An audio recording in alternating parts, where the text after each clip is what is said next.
What's up, y'all? My name is Nick. It's Life at the Confinement. This episode is just going to break down to you how I became incarcerated. Uh, so 17 years old, I catch a string of burglaries. East Point Mall in Baltimore County / city line. I do a burglary at a house. The people said I stole a bunch of guns, which I didn't, but it made them investigate the burglary real heavy.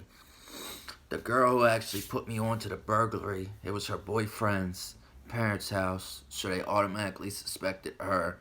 We all got drug habits. It was the supply drug habit. So they point the police in my direction. The police come 4 o'clock in the morning on January 21st, 2013, looking for me, kick the door in, find me, lock me up. I go out there, I go see the commissioner, I get a $50,000 bail out.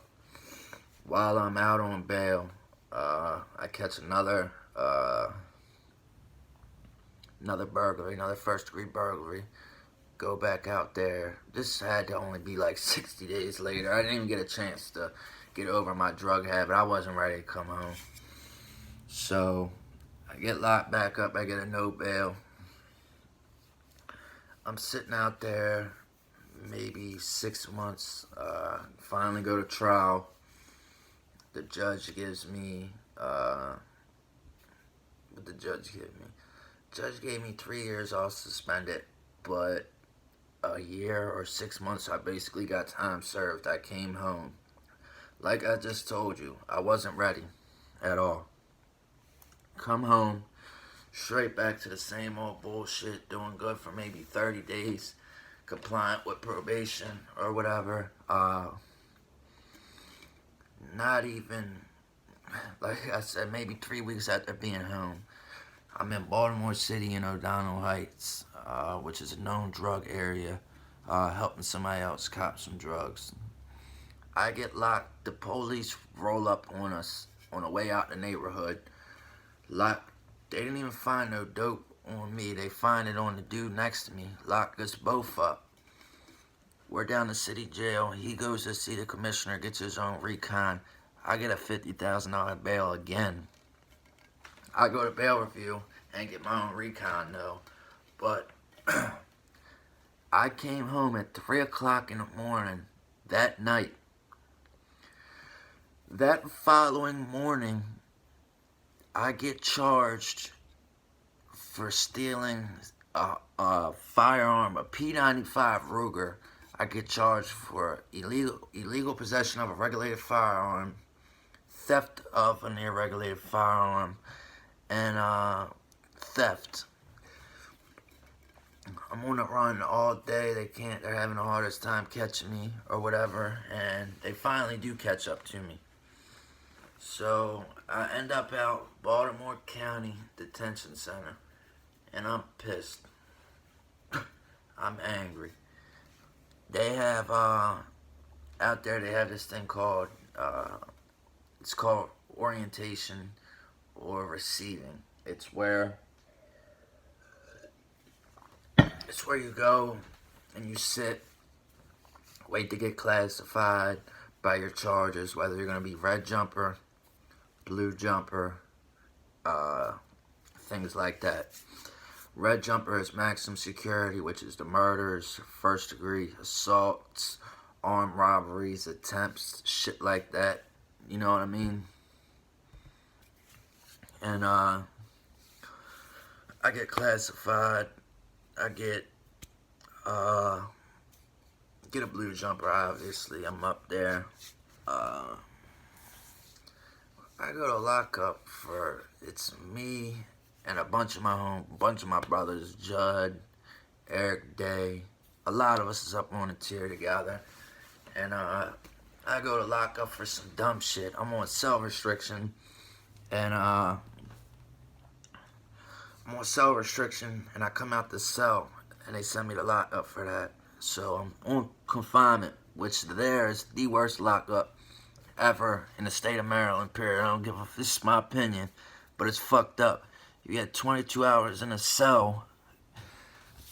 Every other day you come out. So, like, I come out today. Tomorrow I won't come out. I won't come out to the next day. But you're not allowed to have deodorant. You can't have shit. And, it was just craziness, bro. And, I'm on lock. What do I get for that? I got like 30 days for that. Then on lockup, the way the rec is, you come out. It's a little box. It's taped off, white taped off, right? You're on lockup. They tell you need to have your wristband, which is your identification wristband. You can't walk out the box and talk to anybody in any other cells. Like, listen, man, we're on lockup and you're going to treat us like that? Like, we hardly get any human interaction anyway, and you're going to try and take the little bit that we do get. When you come out in the rec, it's a shower, the bubble up in the corner, caddy corner to the cells, and then a sally port or whatever. And next to the sally port is the showers. So they're like, you can't, don't go outside the line. You go outside the line, we're canceling your walks. That's what they call it, because we're fucking animals, apparently. So I'm like, man, fuck that. I'm on lockup, man. I'm trying to talk to my peoples. I'm fucking bored out of my mind, losing my mind down here or whatever. So he lets me do my thing or whatever. And I lock in after the hour or whatever's up. And the sergeant comes to my cell and says, are you signing this? Am I signing what? This ticket. Ticket for what? What the fuck did I do? He ain't say nothing. This man had wrote me a ticket for being in an unauthorized area, basically. And I got 30 days for the petty ass coming out of the cell on cell restriction. And then I got 15 more days consecutive for being in an unauthorized area. And which left me with 45 days on lockup. Now, I mean, listen, it doesn't sound like nothing serious or whatever, but lockup there is rough and it sucks. The food's terrible. The trays are so light. You come out of that bitch, you done lost weight. I'm trying to tell you. So, at this time, I had been sitting out there for a little second, but I'm pissed, bro. I'm beyond angry. I'm like, fuck it. You know what I mean? Like, what do I got to lose now? This is the kind of mindset that I have, which is a problem, an all or nothing attitude. If I feel like I have nothing to look forward to, I'm going to say, fuck everything. And there's been multiple times where I've made a situation that might not have turned out that bad into a terrible situation, and you'll find out more as I start dropping more content. But I'm ready to give you an example of that right now by what I'm saying. This CO, you know, you had MCOs that act like they're cool and switch up, don't know how to be consistent. Like, if you're gonna be a dickhead, always be a fucking dickhead. If you're gonna be cool and joke around, be like that as much as you can. You know what I mean? They just have a problem with not being consistent and switching up depending on who they're around, which I kind of understand, but I kind of don't. Because I do know COs that are the same regardless who they're working with. So, anyway, the CO comes on a tier. You have to be dependent on them to get you your 3-in-1 shower, body wash, and shampoo shit. You can't, you know what I mean? You can't get that shit yourself. So I continuously ask the CO, like, hey, can you get me my soap? I got showers tonight. I need that shit. He kept telling me, yeah, I got you. So he comes back on the tier before shift's over. And he's like, oh, man, I forgot, like, being a smart ass. You know what I mean? Not like he genuinely forgot, like he was being smart. So I'm like, all right, you know what? I got you, bitch. Like I said, this is right being an example of the all or nothing attitude. Got 45 days on lockup, don't have shit to lose. I flood my cell, knowing, in my mind, I know he can't leave until he cleans up, comes and cleans confinement up. So, they see it flooding. Here comes the working men with this CO that keeps telling me no. What does he not have in his hand? My fucking soap still. The second they open the door, they don't even hear before this situation calls them to cuff you before you even come out the cell. As soon as they open the door, I rock off on them. Boom, I'm beating him around a tear on the water. I slip.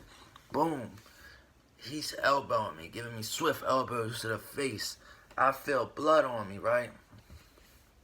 I'm thinking he busted me open. All the COs running there. God willing, I didn't get maced. But I got fucked up all the way down to medical and then all the way back up. But come to find out, I wasn't even bleeding anywhere. He had to get 6 stitches above his left eye. Boy, did they treat me like shit after that. After that, boy, I swear to God, I couldn't get nothing out of him. Couldn't get soap. Lucky to get a shower. But a week after this, I go to court for the gun. The judge looks at me and says, do you have any detainers? I'm like, I shouldn't. So he looks at the sheriffs and says, hey, does Mr. Romanek have any detainers? And he said, matter of fact, Your Honor, he does. He has a second-degree assault on a DOC employee. And I'm like, great. He was going to let me go home that day to a drug program. He didn't really do too much else crazy to me. My charge carried 5 or 4. He gave me a year, which I damn near had in there anyway. So, I get a year. So now I got this second-degree assault on a DOC employee in my violation. I'm terrified. I haven't been to prison yet. I think I'm ready to get smashed. People tell me I'm going to get 10. I'm going to get this. I'm going to get that. They're going to smash you. You're going to prison for a long time, so be prepared. So, I go to district court for a second-degree assault on a DOC employee. They give me 18 months for that. 18 months for that, God willing. I go to probation. They give me 18 months. But anything DOC assault-wise gets ran consecutive, so I had 3 years. I get sent to MRDCC in Baltimore City, 550 East Madison Street in Baltimore City, East Baltimore. And I get classified. Mind you, I had 3 years, which should have made me minimum or pre-release security level. The classification lady said, listen, Mr. Romanek, I would make you minimum, but because you have all these infractions, which from what I hear, they ain't even allowed to do that. They're not allowed to bring up tickets from a county jail or any jail to your classification, which she did. She made me medium security. I get classified. I'm sitting there for 21 days exactly, and I find myself on the Bluebird on the way to ECI with 3 years. Terrified out of my mind. End up on a big compound, housing unit 2. I'm in a row with a bunch of my brothers. I'm flagged. You know what I mean? Shit's cool. Working out every day. Starting to put a little size on. There was 2 situations that occurred. The BGFs had hit somebody, and they give this dude ECI. When you walk in, to your right is going to be 3 sets of tables, and to your left is going to be your showers. So they gave this dude a note to read, and he's sitting at the tables like this, reading the kite that they just gave him. I see somebody behind him with a fan motor and a bag swinging it. They walk up, smacked him in the head with the fan motor. The dude drops in between the tables, and out of nowhere, fucking 4 or 5 dudes, they all worked in the kitchen. 4 or 5 dudes come in there with knives and start stabbing, yo. I can't. Somehow by God, this man walked up out of there, called them dudes bitches. Called them dudes bitches and all that, and said that's all you got, and made it up out of there. The police mace sprayed everything. They did some shit like if a group or organization got caught doing something, they wouldn't send them to lockup. You got put on lockup on your section. So that was House Unit 2. They all just got locked down on House Unit 2. So they were only allowed to come out and shower and shit like that. They had to earn their privileges back. Listen what I tell you. That shit was so corrupt and biased. It's crazy. Situation with my peoples happened. Not even a situation with my peoples. The Crips hit a white dude with tattoos. Stereotype. They come into our cells at fucking 6 o'clock in the morning talking about the lieutenant wants to talk to y'all. We're all cell buddies. We tell them, yeah, we'll go, but I'm taking my cell buddy. They're like, nah, they want to talk to you individually. We're like, man, fuck you. So what do? Lock us all up. Not on a tier. We all get sent to fucking lockup. 23-1 lockup. Yeah, shit was craziness. But I end up, I ended up going home from lockup. I had, my infraction history was a little bad, by that time. But that's all for now, y'all. I'm gonna drop y'all, I guess, maybe part 2 of this. This is just a little, background story to me, for real. I hope y'all enjoy it. I'm trying to build my following up, you know what I mean? So just like and subscribe my channel, man. Have a good day, y'all. Drop some more content tomorrow.